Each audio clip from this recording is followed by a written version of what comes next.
Hi, this is Gemma Manuel, and in this vlog, I will try to interpret and give my opinion on Stephen Kant's article entitled Guiding, Grading, and Guarding. Kant's first main point is about a teacher's role in guiding students in their discovery and mastery of knowledge and skills.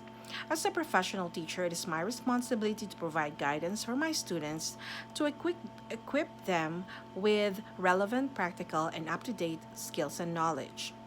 I would like to think that the majority of teachers like me actually do take the time and effort to make sure we meet this criteria. And anything over and beyond this means that the teacher is passionate about the subject matter or dedicated to teaching his students or both. But how do I know if I'm doing it right? It is important that I go through a thorough reflection beginning with my lesson plan. Then, as I deliver my lesson, I am on the lookout for areas that I can address even if it is not part of my original plan.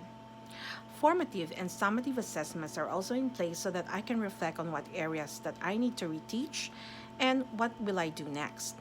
Unfortunately, there are also many who do not take teachers' reflection with an open mind, so they forgo this important process aimed to improve one's teaching. The tendency for some to disregard the importance of self evaluation and self reflection to improve their craft is because teaching and learning by nature can take many forms. Hence, one can make up an excuse and say, well, I have tried many strategies, but the student is very distracted and maybe it's not his or her interest. And then that's the end of the conversation. When a teacher understands a student, they are more confident in guiding their students. This entails one to be flexible and to meet their students where they are at. The second point of the article is about the grading system. The author explains why a grading system that reflects true competency is necessary because a student must have an awareness if he is meeting his goal or not. Teachers are also warned that grade inflation commonly happens when the bar is lowered to accommodate those who are far below the mastery of skills, that those who really deserve a D get a C, and those who deserve a grade of C gets a B, and then it's a domino effect. So those who really deserve a B end up getting an A because the real competency of the students were artificially increased. This has happened to me when I was teaching middle school way back because the students were so low at the beginning of the year, meaning they have not been able to really achieve mastery from the past year's lessons. So the administrators ordered us teachers to make sure that there is no grade lower than C, and real Ds were not allowed. Retention of students are also not allowed in that particular schools, but in many schools it is the same practice because of the mental, psychological stigma and pressures that it presented to students. I personally don't believe in that as well. The danger, though, to this practice of inflating grades is obviously one, we have college freshmen who have to get remedial classes at the end of the first semester because they just could not keep up with collegiate level of work.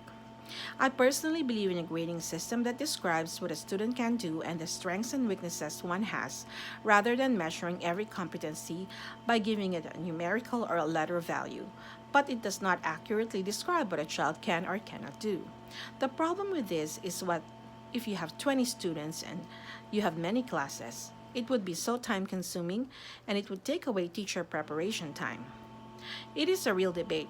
However, I do not agree in giving a student more than he actually deserves because it does not benefit the child and the rest of the class. The author's third point about how teachers should be evaluated and how they are to be graded as well, I believe that a student's survey, which aims to measure the instructor's competency and professionalism, is beneficial to some extent. However, how does one know if the student is telling the truth? Such a power to students may also be looked upon by others as a popularity contest. I believe that one's colleagues and supervisors should be the one to evaluate their fellow teachers, either in-house or from the school district or state. Truly, it is not an easy feat to achieve mastery of these roles for teachers, but they are necessary on many levels. However, What must be prioritized, in my opinion, is the guiding of students. When this is achieved at a high level, grading does not become problematic, and teachers do not have to worry about being evaluated because they are confident that they have been able to deliver the subject matter and the skills and the knowledge with rigor that was meaningful, practical, and inspiring to a student to pursue excellence in their educational journey. Thanks for listening. Happy Thanksgiving, everyone.